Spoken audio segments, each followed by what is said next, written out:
Hello, welcome to Stephen Speak, episode number 11 of series season 2.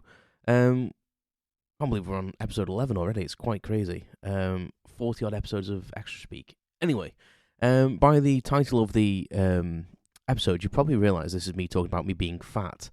So let's speak about that.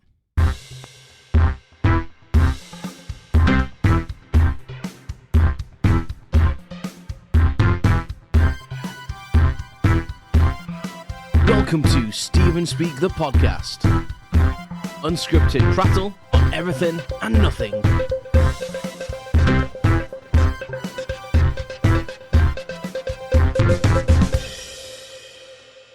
Hello, welcome to episode number 11. Thank you so much for joining me. Today's episode is going to be about me kind of being overweight. Obviously, it's called I'm Not Big Boned. And I'm not, I'm chunky because I'm chunky, you know what I mean? As Dewey Finn says in The School of Rock, it's because I like to eat. Is that a crime? And it's not a crime, Great scene, by the way, telling the young black girl that she's, she might be overweight, but she's got a huge talent. Immense, still rings true today.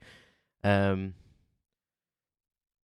I'm not going to promote being fat. It's unhealthy, and there is things that go along with being overweight, and I am going to do something about my slight obesity. But yeah, like Dewey Finn's character, Jack Black, that Jack Black played. I'm comfortable with myself enough that I can carry a little bit of weight and not be overly concerned with it, but at the same time, it really gets me down, and I get really annoyed with myself about it as well. It's like a weird double-edged sword, isn't it? So with right, I'll start from the very beginning. Really musical today, apparently. There's always been this voice in my head that knows like kind of what to eat and what not to eat. And when I was younger, like most people, a lot more active. When I was at college, like I've told you before, like when I was at school, I was chunky. A bit of a late bloomer, held a lot of puppy fat, was short, and I was kind of chunky because I was short, and I did a bit of a growth spurt. Started going to the gym just before I left school. I turned 16, and I think it was like in the early part of 2000, the year 2000. Don't even go there that it's 23 years ago. What the fuck? Anyway, it was like the beginning part of like the year 2000, and I decided to join the gym because I was 16 and realised I could join the gym. Got a little bit of a part-time job just delivering papers, and it was quite cheap to join the gym for a child. It was something like £10 a month, so I thought, well, I can afford that. I'm earning like £20 a month. Wow. And it was something that I really wanted to do. It was like a sacrifice. Like, fair enough, I'm going to half my outgoings, but I had aspirations of joining the army. See a previous episode for that. So I thought, you're going to have to start doing something. I'd started noticing girls a bit more and realised that, like, everyone around me had girlfriends, and I had sporadic girlfriends, but they were never, like I'd not, been in a proper boy-girl relationship, and I was like, it's probably because I'm a bit chunky and I look too young, and I probably need to look a bit more manly, so that was kind of the drive, teenage hormones, and also the want to look a bit better, like I knew it was a bit chunky, and in most situations never bothered me, and the same as now, but sometimes I'd get embarrassed, and I think I was more embarrassed of the fact, you're in control kind of for the most part. I know there's people with like illnesses and stuff that make them put weight on without really even trying. There's like a thyroid thing, and there's other medical conditions, like if you're on steroids and stuff like that bloat you, and so I feel so sorry for them because that is completely out of control. But for me, like it's within my world, it's within my absolute power to keep myself trimmish. And I'll go down to the fact of why I'm like I am now. But yeah, when I was at school, really tried, and you know what? Being young, being 16 years old, started going to the gym, going from like not really doing a lot of exercise. I used to walk to school every day. But as a kid, that's not a lot, is it? Like a kid, that's like a normal expectation just to walk around. Like as an adult, it might not be. Like it's weird how much like lack of exercise when you compare what you did as a kid to what you do now. Like, you think, oh, I'll walk to the shop. But that's not exercise. That's just normal living. So I kind of went from, like, doing a bit of PE in school and walking to work and maybe a bit of bike riding to my mate's house to doing all that, plus going to the gym. Weights, exercise bike. I had a bit of a regime. And I lost, I think I lost, like... I remember the guy at the gym saying to me, like, are you actually eating food? Because I think I lost, like, a stone in weight, or, like, nearly a stone in weight. Like, how much is a stone? Is it, like, £13, £12? Something like that? I remember I lost nearly a stone in weight in, like, 2 weeks. And I felt so good for it. And he actually literally took me to the side, and he was like, listen, you're dramatically dropping weight. And I was like, listen, I'm eating probably more than I ever have. Like, I've changed my diet. I'm eating healthier, but I'm eating bigger portions because I'm hungry from working out all the time. And he was like, are you sure? And I was like, honestly, I'm not lying to you. I said, I've just got a will to do this. I'm here every day. And I was cycling to my mate's house and doing all the other stuff. And then when I started college, I then started cycling sporadically. More so in the second year, I started going, like, full-time on my push bike. And I was probably really trim by the time. I was looking to join the army when I left college. And I was pretty trim, to be honest. And you look back, and I always think to myself then, when I was Steve in the year 2000, 2001, 2002 at college, I imagine myself still be chunky. And I found a picture that me and my mate, we went down to see a Doctor Who exhibition and American Chopper down in Brighton, and it was like the year 2004. I remember that because I was changing jobs from Virgin Trains. So this is like a few years later, and obviously my job at Virgin was quite active, walking around the station a lot, and I cycled to work, cycled to see my mates. Cycling was a big thing for me. And I found a picture, and I was pretty skinny. Well, I wouldn't say skinny. I've always been, like, broad and bulky, but it's more like muscular bulk, or like just standard, like, this is what I look like, this is my bones kind of thing. This is how I am when I'm slim. And I probably wasn't, like, super slim. Probably didn't have, like, a flat stomach. No, I never had a six pack. But I was surprised at how good I looked and slim I looked. And it's weird because even back then I thought I was fat, really. So there's obviously something in my brain that tells me I am fatter than I am. I'm hoping right now I actually do have a six pack and it's all an illusion, but I very much doubt it.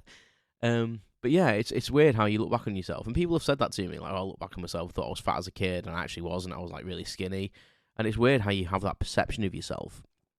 But yeah, I used to ride so much. Like, saying cycling was a massive part of my, like, exercise regime, but it was just how I got around. Before I had a motorbike or any like motorized form of transport, I had to cycle everywhere or walk. And I used to, when I was at college, the buses were terrible and they'd get cancelled all the time. And with going to the gym and getting a bit fitter, because throughout all this I've had asthma as well, which plays a part as well. You know, when your chest's bad, you don't feel like exercising, etc. And I used to use that as an excuse a lot, to be honest. Like, I'd be like, oh, my asthma's playing up, blah, blah, blah. And I do regret that a little bit, because I should have just pushed through it and not use it as an excuse. It was immature of me, really. But, you know, you do these things, don't you? And you hopefully learn from it. Excuse me, got some Pepsi on the go as normal. Not a sponsor, but, you know, Pepsi, if you're listening. I love Pepsi. Pepsi Max, obviously, because, you know, I am health conscious. Yeah, so when I was working for Virgin, I used to, when I was college, I started cycling to college, then I transferred and started working for Virgin, like, kind of full time. But even when I was at college, I was working for Virgin. So, like, a normal day for me would be, I would get up, cycle to college, which I live in Crewe, and I still do. I lived in Crewe then, and my college was in Nantwich. So it was probably about, from door to door, it was probably about 4.5, 5 miles maybe a little bit more. So I would cycle there, and I used to do it in a reasonably good time as well, to be fair. Faster than the bus would get there, because it stopped everywhere and went about 1 million miles out of the way. And then I would normally be working after work, so I used to do like a few hours in the evening, but there was normally a bit of a gap, so if I had a bit of a gap, I'd go home first, chill out for an hour, and then go up to the station. So I would then cycle home, so like another like 4.5, 5 miles. Then it was about 2 miles to the station from my house, 2.5 miles maybe. Cycle to there to do a shift. Sometimes I would then cycle from the railway station back to Nantwich to see my girlfriend, and then I'd cycle home again. So I mean, what's that? I mean, you're talking, 10, 15, 20. You're probably talking like 25 miles a day on a bike. And that blows my mind because, like, if someone said to me today, right, go and ride 25 miles, fair enough, that was broken up throughout the day. But I'd be like, what? What are you on about? 20, I'd die. Like, I wouldn't be able to. I'd very much push if I did 10, to be honest, and that annoys me. But, I am like 20 years older. But I would love to get back into that position where, I could get on my bike and do 10 miles a day quite easily. And I think that's what I'm going to be trying to aim for going forward. But changing companies to Neograil kind of really changed things for me, really. Because going on the signalling course, and it was, very sedentary stuff. It was trains everywhere. We got lifts to the training school, and because it was just too far to go, and we were actually told don't walk anywhere because it's too dangerous to walk. You'll get mugged, which is always nice. So that kind of changed everything, and all the food in the hotel wasn't the best because it was like a Brewster Bear pub, like one of them Brewster pubs, and it's all right food, but when you're there for 12 weeks, it's not the healthiest. And during that course, I think I put on like 2 stone.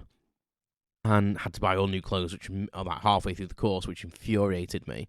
So when I left there, I started trying to get back in shape again because, signaling trains is not the most energetic job. You like get up every so often to pull a lever or press a button and sit back down again.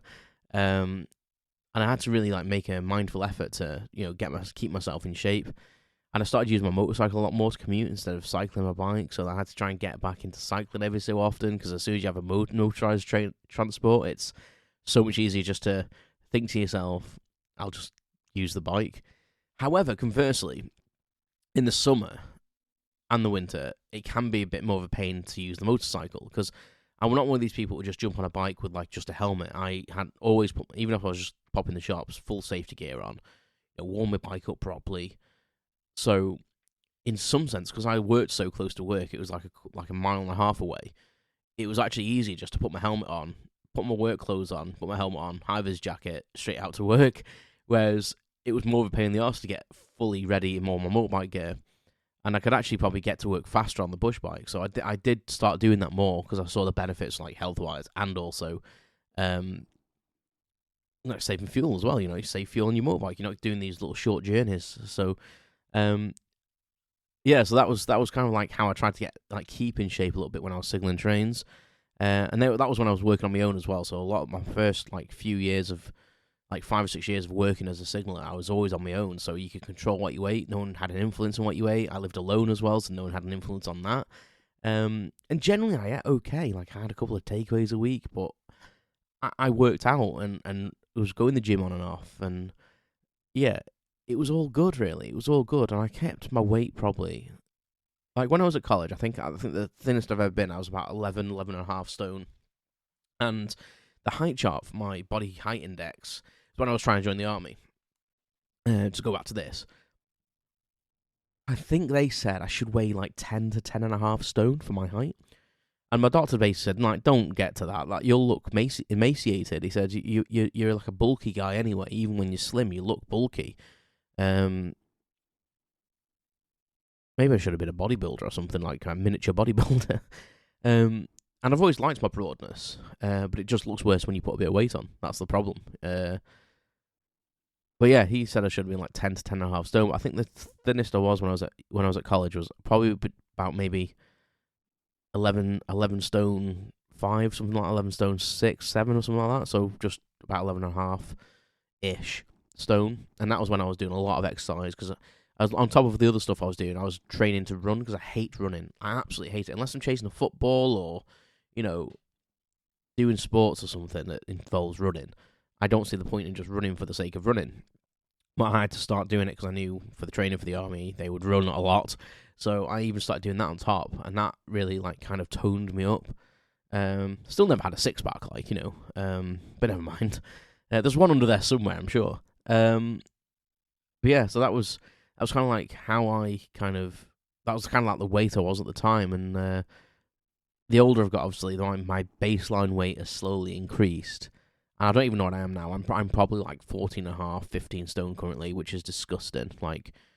I have put on probably 3 stone since I got married, and I was this weight before I got married, just around about this weight before I got married, and I made a consummate effort to a really consummate, a conscious effort to lose that weight, which I'll come on to shortly. But throughout like living alone, even though I like used to eat a little bit unhealthily sometimes, I used to prep food a lot. So I used to do like a pretty standard shop online, or go on my bike.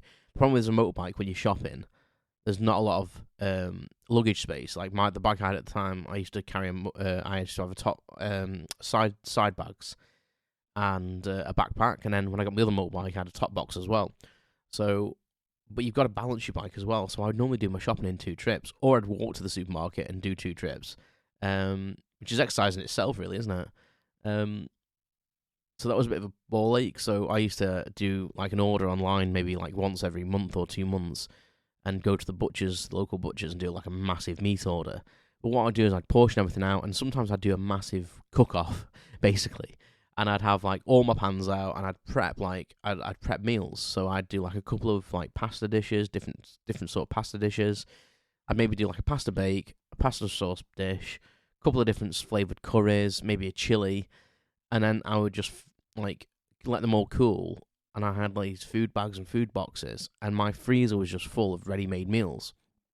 Sometimes with rice in them as well, so you can just throw the whole thing in the microwave.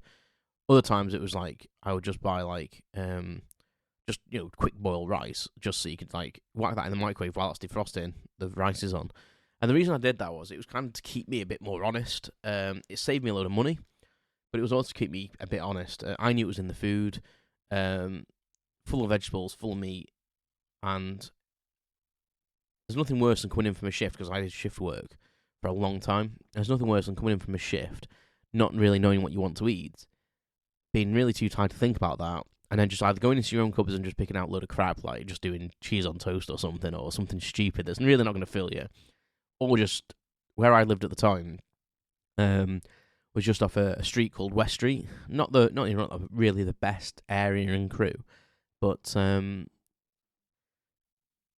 it was alright at the time. Like, it was what I could afford. And it served me well for 12 years, so it was alright. But there was loads of takeaways down there. So you literally get pizza, kebabs, Chinese, Cantonese, Turkish stuff, Polish food. Like, you name it. And there was fish and chip shops as well, like traditional fish and chips. There was shops down there, just you can go get a packet of sandwiches or whatever. So it was too much of a temptation for me just to go. And I used to have like maybe a takeaway once a week at least, because of going out drinking, which I'll come on to. But yeah, so it was too much of a temptation where I lived. So I used to do this food prep. 1, because it would save money. 2, because it was easy, and I could just throw something in the microwave, put a bit of rice on, and have a really tasty meal, and it was just all done for me already. So thanking my past self. I used to do that regularly. And then I would buy some fresh stuff, obviously like some salady stuff and that, and just make random meals in between. So if I fancied something different, I would maybe pop to the shop and buy some food and prep something else. But again, any leftovers went as a food prep in the freezer. So yeah, it kept me honest. Living with someone else has kind of not helped me in that sense, because Sarah, I love her to bits, but her metabolism, because of her illness, she has to eat a lot more calories than a normal person anyway. Like a regular person would normally, a woman, I think it's like 2,000 calories, is it? Around about that. And she'd probably have to eat like maybe half as much again, at least, just to keep control of things. And that's really difficult when she suddenly has a craving for something, because her diet is really strange, that she'll suddenly have a craving for something and has to eat that. Like, and we've got loads of food in the cupboard, but she'll be like, oh my god, I really want like a KFC burger. And she has got a little bit more restrained with this. Like, she's tried her best, like, not to suddenly give into that craving. But I would oblige, and I would, pop to McDonald's or pop to KFC or pop to the shop and get her something that she wanted. Like, she went through a craving of wanting Doritos, like the chili ones. Yeah, so I used to go and get some. But then the temptation is then we'd share something, or I'd buy myself something, and it's all about willpower, isn't it? At the end of the day, and it's so easy just to say yes. And I was watching an episode of Enterprise today, just to digress slightly. I was watching an episode of Enterprise today, and Trip from Enterprise, the engineer in Star Trek Enterprise, basically he was talking to T'Pol about, I think it was a pecan pie that the ship's chef had made, And she's saying, well, it's just full of sugar, that's not good for you. And his reply is, it may not be good for the body, but it sure is good for the soul. And that's how I feel about food. That combined with I like to eat is how I feel about food. I enjoy the art, I enjoy the physical act of eating, and the sense of pleasure it gives me when I'm eating something nice. The problem is, anything you eat that's nice normally has a shit ton of calories in, or a shit ton of fat, or salt, or sugars, and that is life, though, isn't it? Everything in moderation, as they say, and that's difficult sometimes. That is difficult. And I'm finding more and more, again, to digress from that, is that I think the discoveries I'm having with my brain and how my brain functions and has over the years, I think actually has led to this situation of a cycle of losing weight, gaining weight, losing weight, gaining weight. Because it's not only because you kind of put weight on when you're satisfied and when you're happy. So normally when I'm in a relationship, I put a bit of weight on because I don't think you have that pressure to. It's terrible, but you don't have that pressure to like keep an eye on yourself as much, maybe. And you also, for me, you kind of take the habits of the person you're living with. Whereas when I lived alone, I was in control of everything, and I'm quite hard on myself. Like I would ban myself from things. Like for example, I was telling someone the other day that I had a biscuit tin in the cupboard. I was telling someone at work that I had a biscuit tin in the cupboard, and it was a visitor's biscuit tin. So it had chocolate biscuits in and special biscuits, but it was just for visitors. So if anyone came around for a brew, I would offer them a biscuit out of that tin or put a selection on the plate, and I would never touch that biscuit tin. Like even if I was craving some chocolate and stuff like that, I would be like, I cannot go into that biscuit tin. It is not mine. And that's how I separated it. It was not my biscuit tin. And that sounds really bizarre, but I stick to them kind of tomes kind of thing. I wouldn't like deviate from that rule. And living with someone's difficult. It is. I find it hard in the sense of eating, but it's also not cost effective to just make separate meals for everything. If I had my way, like my freezer would be very much like how my freezer was in my old house. I would just food prep a shit ton of stuff for myself and let Sarah fend for herself. Like, and that sounds terrible, but I would just food prep everything and just eat ready meals out the freezer that I've made. And yeah. But the crux of the matter, going back to everything else, is I'm not big boned, and I like to eat. So what's the balance of that? Well, currently my jobs over the years have slowly got more and more sedentary. So when I started the world of work, I had a paper round, so I was walking everywhere, delivering papers, carrying the heavy papers, and I had a job at a packing factory, lifting stuff, checking things, and I got quite buff actually when I worked at the packing factory because there was a job. Stacking pallets of beans, and it was quite physical. So you start from the bottom and stack them to the top, and you had to because I'm a bit shorter, you had to stack them to like about 5.5 foot. So it was like lifting them to like head height. Really, really good exercise. My shoulders and stuff, my traps and stuff got huge. I was like, oh my god, look at this! Like I could be a rugby player now. And I was also doing all the other exercise. And then I moved into, obviously, going to, like, Virgin Trains. I was just walking around a lot, like, lifting people's luggage, helping them on trains. And then signaling, a bit more sedentary, more sitting down, more thinking. It was more responsibility, so it was more, of a stationary role. And then when I started working with someone in that position, when I worked in like a double-staffed location, then you start buying cakes for each other, making each other brews, sharing biscuits, and you're still as sedentary, but you're then more eating more. And I'd learned to drive a car by then, so that was an even easier option to get to work. It's a bit rainy today, I'll not walk, I'll go in the car. And again, I put weight on in that job. Like, I'd kept myself quite trim up to that point, ish. But I put weight on moving into that role. And then I moved into another role from that, which was more active again. So I was like walking on the track and out and about, and again, instant management, but it was a bit more active. So I kind of lost a little bit of weight, but probably was eating the wrong thing, so I was kind of still overweight, but like not as overweight as I could have been. Probably weighed about 12.5, 13 stone on average. And then I swapped to a manager's role, where I could still go on the track, possibly, but it wasn't like my everyday job. More office-based, so still eating probably the same sort of stuff, but then not really doing any exercise apart from that. Whereas my previous job to that was kind of like my exercise was my job, so kind of bonus really. Especially if you had like an instant to respond to, like you could do miles and miles of walking on the track and walking on them on the ballast is really difficult, and it's actually kind of like like a toning exercise. And then the current job I moved into now is even more sedentary. A lot of team meetings, a lot, online or in person. So very, very little traveling really. And my office is just down the road, and I drive there, so that's not good. So what I'm trying to get at is this exercise. I've over the years, my exercise is reduced, and now my movement is reduced. I'm getting really no exercise. So it's that I need to really look at, and cycling I think is going to be the way. Like I used to love cycling so much that should definitely be the way. And I've been saying for weeks, I need to get on my bike. I need to get on my bike. But for me, it's that initial step. It's that initial overcoming of it.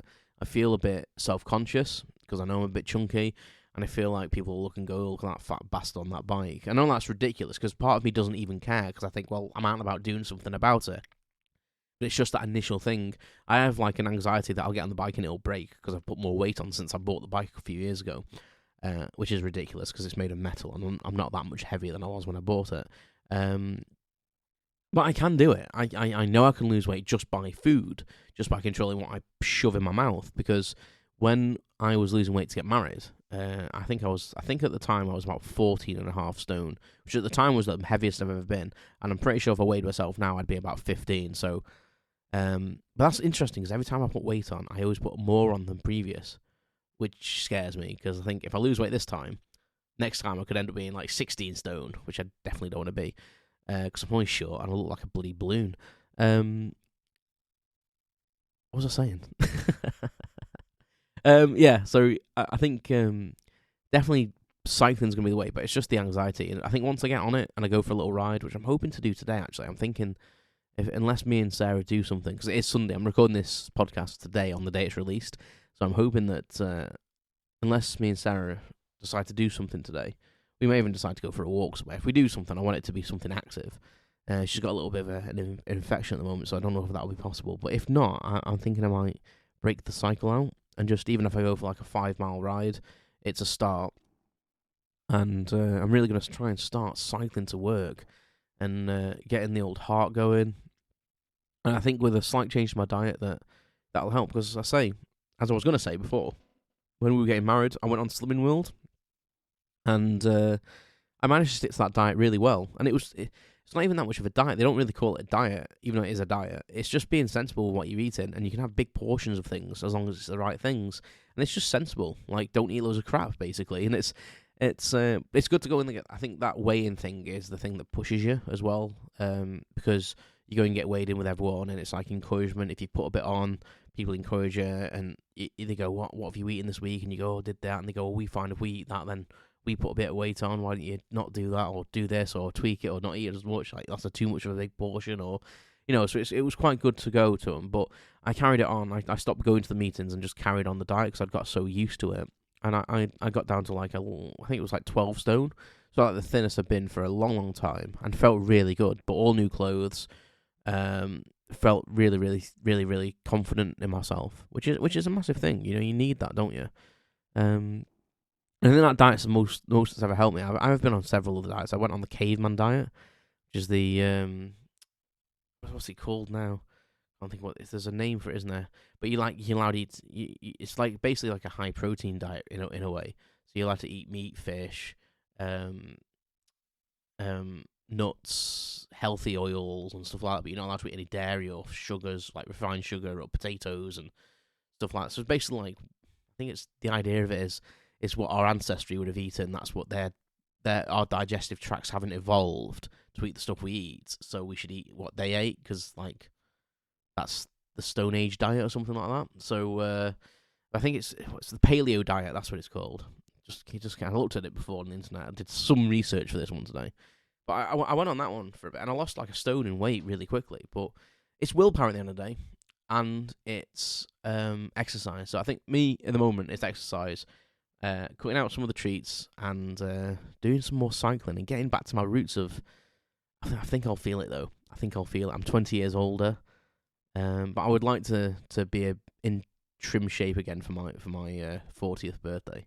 I'd like to maybe have lost a stone or and a half maybe by then, which is in October. So 8 months, I could do that, couldn't I? I think I could do that. stone and a half in 8 months. Yeah, easy. Right, thank you very much for listening. And I hope that you've gleaned some information from that. It's not about image. Just be yourself. Love who you are. But you can do it. You can do it. It's just about a bit of moderation. And if you think you've got an issue, go to your doctor. That's probably the best way. If you can get an appointment, that is. But that's a whole different thing. Don't even get started on that, Steve. No.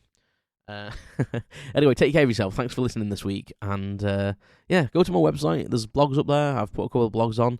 Last couple of ones have been quite serious, but I'm going to be a bit light-hearted with the next couple. So, we'll go to stevenspeak.com and have a look at the blog and all the news that's on there. And just get in contact. Let me know what you think. And if you've got any ideas for the podcast too. Thanks very much, and I'll speak to you soon. You've been listening to Steven Speak the Podcast. Thanks for listening to my unscripted prattle on everything and nothing. Visit stevenspeak.com for updates, information, and my blog. You can follow more updates on social media at StevenSpeakPC. Thanks very much, and I'll speak to you soon.